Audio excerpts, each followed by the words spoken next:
From now on, I only make spaghetti if it's like this. In a large skillet over medium to low heat, start by adding a drizzle of olive oil. Then add half a red onion, roughly chopped, 2 cloves of garlic, 3 ripe tomatoes cut into smaller pieces, and sauté for 5 minutes.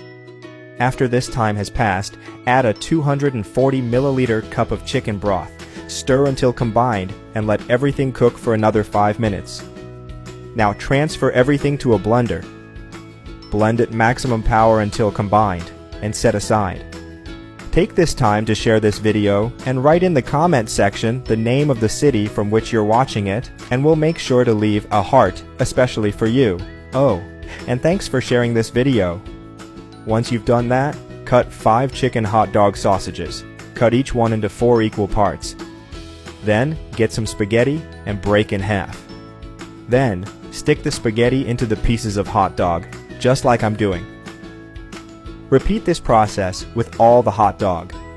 In total, I used 150 grams of spaghetti.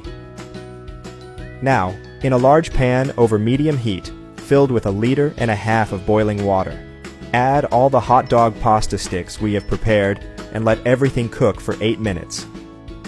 After this time has passed, remove from the heat and drain all the water. Then, in a large skillet over medium to low heat, add 1 tablespoon of unsalted butter and stir until melted. Add the hot dog pasta and sauté for 2 minutes. Have you got That Recipe app? It's already available for download. With this app, you'll have access to all our recipes in the palm of your hands, and you'll get notified every time we upload a new recipe. In addition to all that, you'll also have access to an exclusive area in which you can bookmark your favorite recipes. Go to the App Store or Play Store now, type That Recipe, and download it. Then, add the sauce we prepared. Stir until combined, and let everything cook for 5 minutes. I hope you're enjoying the recipe. Share it with your friends. By doing so, you'll be helping us go even further.